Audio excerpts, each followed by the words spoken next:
Thousands of Ethiopians have filled a stadium in the capital Addis Ababa to show their support for new military recruits.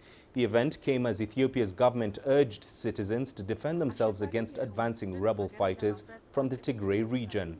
The year-long war has killed thousands of people and displaced millions since November 2020. The government declared a national state of emergency on Tuesday. In her address to the crowd, Addis Ababa Mayor Adanechi Abebe says there is no victory without sacrifice. Let's all be organized, guarding our environment, guarding the neighborhood, the police and the defense forces. Work day and night. Don't get tired. We are not allowed to get tired at this critical time. Well, staying with this story, joining me now is Dr. Hassan Kanenje. He is the director of the Horn International Institute for Strategic Studies here in Nairobi, Kenya. Doctor, thank you for joining us. What are your thoughts about the unfolding situation in Ethiopia? Despite this declaration of the state of emergency and a call for citizens to take up arms to defend their country, I think we are staring at a potential collapse of the government in the wake of very rapid rebel advances, as well as increased alliances against the Abiy Ahmed's administration.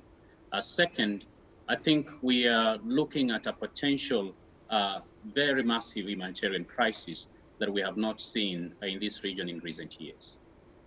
Doctor, there is, of course, a drastic assessment. Are we likely then to see dialogue being given a chance there, or is an all-out civil war now inevitable? Barring any serious external intervention, it's unlikely that we're going to see a dialogue by the parties themselves. In part, because on the one hand, there's a rebel calculation of potential victory, especially in the wake of advances that they've been able to make towards trying to remove Abiy's administration. But secondly, there's also a calculation on the government side, or a desire to try and reclaim some of the battlefield advantages they've been able to lose or to cede to the rebels before perhaps any form of dialogue can be able to be initiated. And so, barring again any external intervention, it's unlikely we're going to see that. And of course, there will be repercussions beyond Ethiopia's borders. What is the likely impact then of Ethiopia's crisis, both on the region and the wider continent? Regionally, Ethiopia has been the seat, of course, of the African Union, but it's also one of the anchor states that's been critical in peace and security in the region.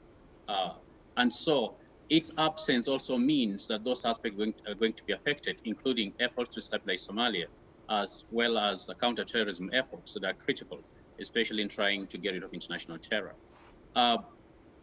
Also, there is a danger of proliferation of small arms and light weapons, as well as, of course, a potential humanitarian catastrophe that may affect not just countries neighboring Ethiopia, but countries in much of the continent, pushing refugees probably all the way to Europe and elsewhere.